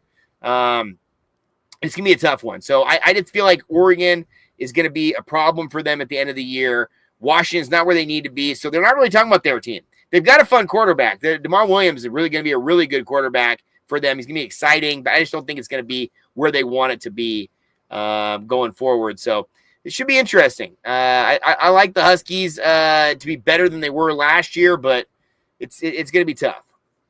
Yeah, I've seen some people putting them in like 10th, 11th in the Big Ten. I think they're going to be better than that. Yeah. I think that they're probably going to be somewhere around the 5 to 8, maybe 9 range in there. Just kind of depends on how the record works out. I like them to beat Washington this season. They also have Maryland on the road as well. I think they're going to get the win at Maryland, but we saw what happened last year with Rutgers, so you never know. I mean, that travel really is something you have to deal with. And then there's not really any super big heavyweights on this schedule other than Oregon. We'll have to see what Michigan is. I do think that Michigan will be a heavyweight at home because that's where Washington is going. So you do need to consider that in there. But you have Oregon and Ohio State both at home. You have at Michigan. Every other game on here looks winnable. I mean, Illinois, if they were going to Illinois, I wouldn't feel good about that, but they get Illinois at home. Yeah, I think Washington wins them. Yeah, I mean, there's a good opportunity for him there. We'll see what Illinois can do. But, Illinois is getting picked to go like 11-1, 10-2 right now. So if they can do that, obviously I think that'll be a loss for Washington if they're 11-1. However, you just never know. So this Washington team, I love Jedd Fisch. I love the big mouth attitude. I love that he's speaking out. And I think Washington can be improved this year. And if they're going to do that, they're going to have to win some games on the road this season. 100%. I think it all comes down to if they can beat Washington State at Washington State week 3, host Ohio State in week 4. If they're in a close game against Ohio State in the fourth quarter, boy, I would not want to be the Buckeyes in Husky Stadium, close game, fourth quarter. It's a tough place to play. If Ohio State comes in there and just completely boat races them, then they could be in real trouble. They got to go to Maryland afterward. Rutgers game could be tighter than we think. To me, it's all about those early matchups kind of determining who is the team that we think they're going to have. True. True. Philip, we're not going to answer this question right now. I will turn this question into a segment because I do think this is a really interesting question. He says, which team has the biggest variation in potential outcomes? We did our floor and ceilings, but I think going deeper dive into like which teams could have the biggest potential of what they're going to be and what they're not going to be would be a really interesting thing to do. So I have that written down. We'll discuss that on a future episode, Philip. It's a really good question there. All right, let's talk last one, Penn State. All right, they did not get the natty or bust label at media days like Ohio State kind of got, but what they did get is they did get James Franklin at the podium saying the pressure is on because the expectations are national championships for Penn State, in James Franklin's opinion. Well, if the expectations are national championships, then James Franklin needs to deliver this year because this is the best team that he has. And like he said, this is the best personnel that he's had as well. He hired former assistants to Ohio State, Jim Knowles and Stan Drayton. James Franklin thinks Penn State has, quote, the best personnel it's had in his entire tenure, including both players and coaches. The expectations are national championship this year, and he says that those are always the expectations at Penn State. Franklin is also counting on a significant leap for Drew Aller. He said he made significant leaps every year. We expect him to take another significant leap this year. The only other thing, I thought this was comical, was James Franklin wasn't happy that Big Ten Media Days were in Vegas. Every other coach is like, yeah, I love Vegas. Brett Bielema met his wife there. You got PJ said Viva Las Vegas. James Franklin didn't like Vegas. So sorry, James Franklin. Just don't go to the championship games when they're in Vegas, okay? Leave it for somebody else. Yeah, Franklin, he just seems like a weird guy. Again, I think he's a great coach. I think he does his job very well. I think he represents that university well. But, you know, I remember the Big Ten did some sort of thing where they have all the coaches ask questions about, like, what their favorite movie is or what their favorite this, that, and he's like, I don't have a favorite movie. I don't watch movies. And he's the guy who's like, it's like, dude, just being weird to be weird. Like, I don't know what his vibe is. He seems very confrontational with the media. And then today when they got to the questions, the guy would say, yeah, I would be like, Ryan Winter, Sports Chat 503. He'd be like, how you doing, Ryan? Good. Oh, good. I'm good. How are you? I'm good. You're good? Okay, great. Good. Like in the most like insincere sort of fashion about like, I'm going to try to go out of my way to make it feel like I really wonder how these media people are doing, when it feels like he's very, very against the media in general. You know, I tend to think about it always through the big picture perspective. The Joe Pa thing was an absolute death nail. The end of the Joe Pa era was one of the worst endings to an era that we've ever seen in college football. I mean, the Sandusky thing, Joe Pa then going down with Sandusky, then him dying immediately after. I mean, it was like, what the hell is going on here? You thought it was going to be death penalty, SMU sort of thing. You have 1 year of Bill O'Brien in there, and then you have James Franklin basically come in, and he's trying to rebuild the thing from the ground up. I mean, it was absolutely at death's door. And the fact that Franklin came back and within, I want to say, just 2 or 3, 4 years, brought them right back into national.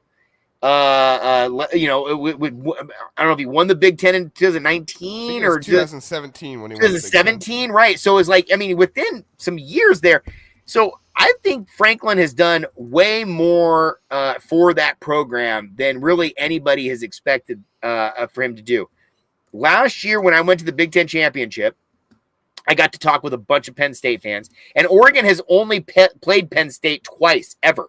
We played them in the Rose Bowl in 1994, 1995. I was there for that one. It was, quote-unquote, one of the best college football teams of all time. Kajana Carter, first play, 80 yards right into the end zone. Oh, that's a good way to start the game. Kind of similar to the Jeremiah Smith touchdown right in the end, third play of the game or whatever the hell it was. And it was like, okay, so but Franklin comes in at a time where, you know, they have really high expectations, and he's brought them to the high expectations level. And then he got into this weird feedback loop where it was like he couldn't win the big game. And so all these Big Ten fans were telling me, hey, if he wins the game, it's not a big game. If he loses the game, it's a big game. So there's no win for him. They painted him into a corner where there's no win. The only way out is for him to beat Ohio State, beat now Oregon or Michigan, one of those big elite teams that is holding the trophy. And so Penn State last year, like I said, give them 5 more minutes on the clock and they might win that game. They were charging right at the end. Oregon got the interception at the end of that game with 1:30 to go. They were shooting for the end zone right then. And so, again, they were that close. And so this year they bring everybody back. Drew Aller looks great. He looks like the prototypical quarterback. He's gained weight. He's 6'5", 230. He looks like an absolute Adonis. They've got both running backs coming back. I mean, both these guys would be the best running backs in any place in the country, basically. And they've got an embarrassment of riches on their offensive line. They always do. So this is their year. I hate to say hot seat for James Franklin, but it's like there's this weird thing of like hot seat if you're bad, and then hot seat if you're not good enough. And James Franklin is on this weird, like, not good enough hot seat. You're good. You're just not great. And, you know, it kind of felt like Chip Kelly was on that same sort of thing. Like, he was good enough to be in the conversation, to be close to the national championship. He's not going to win it. And James Franklin, this year, they beat Oregon at home and are undefeated, and they go into Columbus. I'm telling you, dude, if the Buckeyes beat them, which I expect to happen. When I chalked this whole thing out, I said I thought Oregon could be 10-2, 11-1. And I thought that there might be a game that Oregon might lose that they shouldn't lose.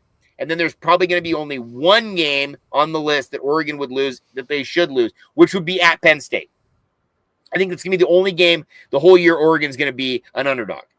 And so if they lose at Penn State, I don't think they're losing anything in the big picture 12-team playoff, because I think you're losing to one of the best teams in the country and you're still in the running for all that sort of stuff. But if Penn State beats Oregon and then they lose to Ohio State, are they just right back in the same situation that they've always been? And so I talked with Landon Tangwell, former offensive lineman with them, who does a great job. Good work for Penn State. Does a great job for them. And he was in the same boat where he's saying, like, it's not the Oregon game. It's the Ohio State game. That's the most important game for Penn State. The Oregon game is going to be important, sure. It's a whiteout. It's a big history game with Ohio State. It's a history. They need to beat Ohio State to validate this season. If this season is going to be the season that they think it's going to be, or they want it to be, they need to beat Ohio State, and it's at Ohio State. So I love the fact that he went with immediately talk about Jim Knowles. I mean, I thought Jim Knowles was phenomenal last year. Like you said, Stan Drayton as well. They are really right now all chips in. They've pushed all their chips to the center, and they're ready to go right now. They need to win right now. And if they come in second or third place in the Big Ten, there is going to be disappointed Penn State fans for sure. And I'm going to that Penn State game for Oregon, the Oregon-Penn State game. If Oregon wins, which could definitely happen, if Oregon wins, I'm telling you, dude, the wind could be out of that sails fast. Those Penn State fans who don't like James Franklin are just waiting for one thing to drop for giving them the excuse to hate him even more. And I don't understand it really, because I feel like he's done a really good job for their program. He's been a good face to their program. He's tight. I know he's tight. He's not the most easiest guy to talk to or whatever, but I feel like he's done a really good job. He was out there today in the paisley tie, just representing, and he said something I thought was really great. He said, nationally, people are talking about us, and that's great, but inside of our room, inside of our headquarters, whatever, I don't know what the room is, he called it, whatever, the Braun Center or whatever it was, he said, we've always had those expectations. And I think that's true with every team. Every team goes into the year saying, we're going to win it all. My little league team was like, Williamsport, let's go. Yeah, we weren't going to Williamsport, but in the first practice of little league all-stars, everybody's got their hands in the middle thinking we're going to go win the whole thing. Yeah. That's how you have to be. But James Franklin has a really unique opportunity this year because he's got the great offensive line. He's got everybody basically returning. He's got the good running backs, and in the transfer portal, which they don't really hit on, he said they use the transfer portal how they used to use JC guys, where just maybe one or two guys to fill a need in a hole somewhere. But they've got some guys, and on the wide receiver group especially. So they're giving Drew Aller more weapons. It's always been tight end you. I think they'll be just fine on offense. It's about whether their defense can hang, and they're going to have to replace a bunch from that really good defense from last year. Yeah. I mean, a lot of it comes down to Drew Aller, in my opinion. Dave, I see your super chat. We'll get to that when we get done talking about Penn State. Thank you so much for that. And I do want to correct it. I said 2017. It was 2016 Penn State won. That was 2 weird years because they both played Wisconsin in the Big Ten championship game there. It's interesting you say that about James Franklin, about, like he kind of comes off as maybe a little bit of a jerk sometimes. It's always interesting because I went to Big Ten Media Days last year, and I didn't go this year, obviously, because it was in Vegas, and sorry, the Big Ten Huddle just, we don't have the budget to go out to Vegas, you don't want to roll the dice. You don't want to JJ, you could have doubled your money. I know, right? I could have. Or I could have completely lost shut down the entire podcast. Lost it all. I would have been out here betting my podcast on something. So, no, but I mean, it's really interesting because last year, Big Ten Media Days, I talked to a number of the media people, and he is somebody that the media really enjoys going and sitting down and listening to because he's one of the most open coaches, not just about his team, but about behind the scenes kind of stuff. He is very open with the press and with them. I agree during the big podium thing, the whole like interrupting them and like asking where they're from. It's kind of like a weird thing, and it is kind of intimidating, but I'm wondering if James Franklin is one of those dudes where it's like he's trying to be kind and polite, but it almost comes off as he's not at all. Like, I don't know, because there are people out there that want to sit down and listen to James Franklin, but he does kind of come off that way. So I enjoyed sitting down and listening to him. It was really interesting hearing him talk, but at the same time, I was supposed to get video of somebody else while he was up, so I didn't get to listen to him too much. But it is It really changes your entire perspective when you actually go to media days and get to kind of sit in the scrum and ask the questions and see kind of behind the scenes how they interact with people. I mean, there's coaches out there like hugging press people behind the banners and stuff. Like, I would have never thought stuff like that would be happening, but it is because that's the way they cover teams, I guess. I don't know.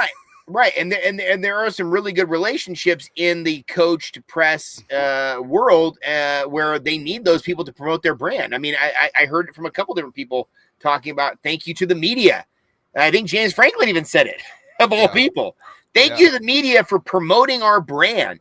Yeah. And James Franklin feels like one of the prickliest guys out there when you ask him questions during the week, during football season. Franklin, to me, I don't think there's anything wrong with his approach. He's a unique guy. He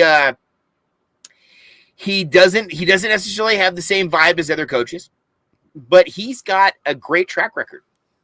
He's brought that team back, like I said, from the depths of hell. I mean, after the Sandusky thing, are you kidding me? I mean, imagine the Sandusky thing happened today with the freaking, what we think about the Epstein thing and everything. Are you kidding me? Yeah. Are you kidding me? I mean, it was cooked. And so the fact that he came back and brought Penn State back to where they could have respect for their program, chant, "We are Penn State," give them something to really rally behind. You got to give him a lot of credit because he stood in front and took all the arrows early. And he's got a track record of being a good coach, defensive-minded, running game, control the clock. That works in the Big Ten. He's this close. It worked at Vanderbilt too. I mean, it worked at Vandy too. Exactly. Yeah. It works everywhere. That's football. That's the game that's the game we love. Control the clock. Play good defense. Move the chains. These are simple things. And so I think Franklin is really.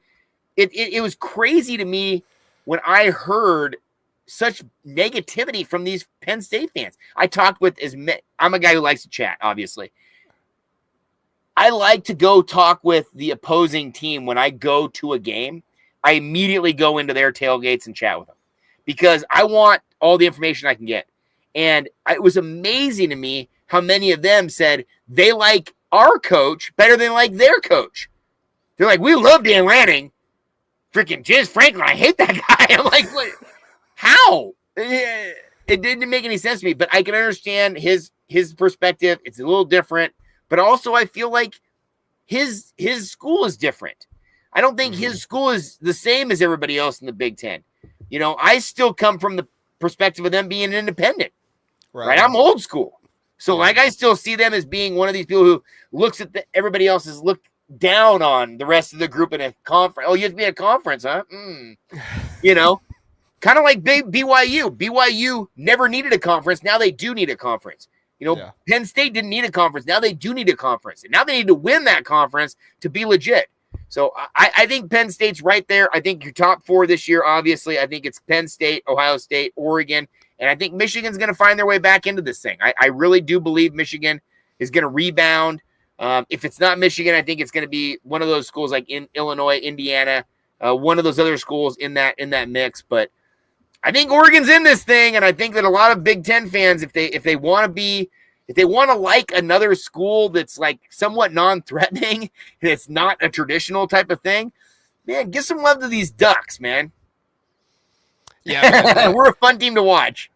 Oh, you are for sure. You got Girth out here inviting you to come to your tailgate to his tailgate next time. So, I'm down. Where's the tailgate? Where's Girth at? They're at the Girth bottom. Brooks. That's a fun name, isn't it? Dude, Girth Brooks is my kind of guy, dude. I'm a Girth kind of guy, dude. I'm 6'2", 250. Come on. I'm a Girth kind of guy. That's I'm a Girth kind of guy. I mean, come on. So where is his tailgate? He says Fullington. Where is Fullington? Where is that at? Fullington tailgate. Yeah, I don't know. Is that Penn State? Yeah, Girth, you'll have to let Ryan know more. Girth, hit me up on my channel. Come on over. I'm on Tuesday nights, 5:30 to 7:30. Jump into our live stream or jump on any of my things. Sports Chat 503. I've been out here. I'm the OG. I've been out here since 2010. I started my YouTube channel in 2010. OG. Go check him out. Girth. Bus Company, he says. Bus Company. Is that Penn State? Look it up, he says. Yeah, okay. I love that line. I love these guys who are like, hey, what do I do about this? He's, I don't know. Look it up. Google it. You got Google. Yeah. Kirk Sinetti's favorite phrase right there. Google me. Yeah, Google me. Are you saying that, JR? Dave, are you I do want Ryan Day to give me a hug, Dave. I do want Ryan Day to give me a hug. That would be awesome. I would love that. Are you saying to people, Google me, JR? No, not me. I'm just telling them go Google Kirk Sinetti. So, Bus Company. Okay, am I looking up Bus Company Penn State? I'm looking this up right now. So you said look me up. I'm going to lose my focus here if I don't. Penn State Bus Company. All I got was how to take the bus in Penn State. Yeah. Oh, Girth, hit me up. Okay, I'm on YouTube. I'm on Twitter. Yeah, Sports Chat 503. I'm on Twitter. I'm on YouTube. Girth, please hook me up. I would love to go to your tailgate. I'm a single guy. I'm not a single. I'm a married man. I'm proud married man. But when I'm on the road, I go to these games. My son is a photographer for the Oregon Ducks football team. Highly recommend, if you're a Duck fan, go follow my son, Darby Winter Photo. He works for the football team. So I take him on the road, and then I'm just by myself at the games. I'm literally just drunk dad. So I'm just at the tailgate. I got my beers. I'm a Coors Light guy. I roll around. So please, I would love to know your tailgate. I would totally join and have some fun. There you go. Well, hey, we'll finish the episode here with Dave's super chat. Dave, thank you for the $5. We appreciate it. He said, "Is it harder to go from the West Coast to East Coast, or the East Coast to go to West Coast?" Now, my first thought here was, is there some weather involved, right? Because you got like Rutgers, Maryland over there on the East Coast. That's a little bit more southern, but it still gets cold in those places. However, you have Oregon, Washington up north, USC is down south a little bit more, so it's not so much affected by the weather there. Obviously, beautiful weather in the in Everybody should go Southern to LA. California. Yeah, you don't have any weather. LA is not a problem. Yeah. But up there in Oregon, Washington, you do get some weather up there. I wouldn't say it's like the worst stuff in the world. No. We've experienced it with Wisconsin, Minnesota. No snow. But I don't know. I feel like they're pretty similar. Do you have a take on this, Ryan? Well, I would say, from my perspective, as a West Coast guy, we lose the time going east. So we really are up against it when we leave here and we go out east because we just lose a chunk of time. I mean, it's amazing. Like when I book my flights, this year I'm going to, let's say, Chicago. I'm going to Penn State. I'm going to probably go to Iowa. When we go out there, it takes like all day. It literally is an all-day affair to get out there. When we come back, I'm home by lunch because we're like we're cheating the system. We're gaining time. Yeah. So I think on just the time schedule, I think it's harder for the West to go east. They always ask guys in the NBA, MLB, NFL. What's harder, east to west, west to east? And most guys say it's east to west, or it's west to east. It's harder to go from the West Coast to go to the East Coast just because of the time change. Now, that's why a lot of teams go a day early. So a lot of teams will leave on a Thursday rather than a Friday just to acclimate to the time change alone, especially if you play like at a noon start. I think we're playing noon maybe at Northwestern. And so that's like a 9 o'clock start body time for us on the West Coast. I mean, it's a little different vibe. So if you go out there Friday night and try to acclimate to it, it can be a little tough. Now, I do think, though, like you said, weather plays a big part of it. This year, Oregon's going to play Iowa in November. Last year, they played Wisconsin in November. There might be a time where they're going to play Michigan or Michigan State or one of those other schools up north, Ohio State. It might catch some weather. But like you said, we got weather out here too. We just don't have the snow. We've got the rain and the wind and all the other sort of stuff. It's really not the same sort of level of the cold. You have that real continental cold up in the north, in the Midwest. We don't have that out here. Oregon, Washington, we're right on the coast. Washington is literally on the coast, Puget Sound. Oregon is just, 70 miles inland. And then LA is on the coast. So in LA, it's the same weather every day. It's 75, 78, 80 degrees every day of the year, basically. So, to me, if you get to go to LA, go there on a Thursday, hang out in LA for a little bit, I don't think anybody's complaining about that trip. And, that's actually, if you go to the basketball team, I know you follow basketball a bunch, but Mick Cronin said that all the time with the UCLA travel. He says, everybody wants to come to LA. It's no problem for people to come to LA for the trip to LA. It's a problem for us. Mick said he saw the Statue of Liberty 3 times. At first he said the Eiffel Tower, but second thought he said, no, it wasn't France. We went to New York City. He said the Eiffel Tower. I didn't catch that. I think he said the Eiffel Tower at first. I love Mick Cronin, dude. Dude, he's such a hilarious guy. But he said basically, he said, it's 3/4 away through the season. I've already been to New York 3 times. And that's partially because they went there for the early, conference tournament thing in Madison Square Garden or whatever. They went there for something else or something. But you're in the Big Ten now, and it is a multi-state sort of operation. It's not like you're staying in one time zone. You got to hustle all the way to the East Coast. I mean, we're having our girls go in soccer play Rutgers. You got to travel 6 hours to play a 2-hour game. That's crazy to me, but that's the world we live in. So it is what it is. I do think, though, that if you talk about the West Coast teams, when they have to go play on the East Coast and have a real tough weather game, it's going to really impact the West Coast teams. Yeah. I think after listening to you and thinking about it a little bit more, I think it's harder to move up time, right? Because if you're going to bed at 9 o'clock East Coast time, it's really 6 o'clock your time on the West Coast. And then if you're up until midnight, you're only getting a little bit of sleep before you're getting up in the morning to play that next day. Because guess what? You could have a noon kick out there on the East Coast. Now, if it's a 3:30 or an 8 o'clock or something like that, that might help a little bit more. But on the West Coast, you're losing time, so you got a little bit more extra time to be able to, sleep in, get some more extra sleep if you need to, that kind of stuff. Like, I think you can manage your time better by gaining time. I think it's harder to mess with it when you're losing time personally. But either way, I mean, they both suck. It's travel, it's time change. Yeah, it all sucks. And the way that they pitched it to us, I remember when UCLA wanted to join the Big 12 or Big 10, and the regents of California made UCLA give them the whole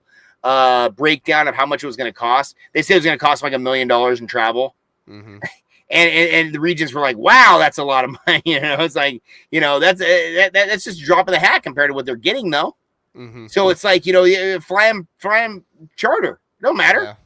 Like, they're going to get there. So it is what it is. I do think, though, that you're right. If you have a noon start, you're better off probably going on the Thursday than going, Oregon's going to play Penn State at 7:30. They might go on the Friday. Knowing that they play that late on that day, that might give them a little wiggle room on when they leave here. But you play at a noon game and you leave the night before, that's rough. Yeah, for sure. For sure. All right, man. Hey, everybody, we appreciate you sticking with us. We are an hour and 40 minutes in. We typically do not go this long, but Ryan just had so much great stuff to say. It was such a great day of media days to cover. We got some super chats by Dave. Dave, we appreciate that so much, helping contribute to the show. Anybody else who wants to send super chats, as always, feel free, and we'll make sure we talk about whatever it is you want to bring up in the super chat. We're actually going to head out right now, though, so Jeff and I will be back tomorrow night. We will be talking through day 3, Michigan, USC, a host of other teams that are going to be there, UCLA. I mean, going to be a lot of good stuff tomorrow as well. We'll be talking about it, and Jeff and I, we're going to have a good time doing that. Ryan, tell people where they can find you at one more time before we get out of here. Boom! Sports Chat 503. I'm on Instagram. I'm on Twitter. I'm on YouTube. I'm the OG out here on the West Side. On the 2010, we started the YouTube, but it's the best thing I think we do. Is obviously throughout the season, we do game coverage. I do Big Ten coverage too. I do national coverage. Each week I talk about everything that's going on. But Tuesday nights I do a live stream. It's very fun. It feels like kind of like a call-in show. The chat is very live. Like, I see your chat is lit up. I love that. I love the chat. So thank you guys so much. I will go 2-3 hours on the live stream sometimes. So if you want some content, long-form content, I have fun. I like to drink beer. Like to have fun. I'm a regular guy. I like my steak medium rare. Regular guy. Just a girthy drunk dad, Yeah, just girthy out here, bro. I love it. All right, everybody. Hey, thank you so much for joining us. We really appreciate it. If you're on podcast, give us a 5-star rating. You're on YouTube, subscribe, like, do all that good stuff. Really helps us out. Leave a comment. Even if you don't have anything to say, just leave a comment and, just say Ryan rocks or something like that. I don't know. Help us out. Helps the algorithm. I don't know really what it does, but every time we get more comments, we get more views on videos, so it helps us out. Nice. More comments, the better. There we go. All right, everybody. Have a good one. See you next time.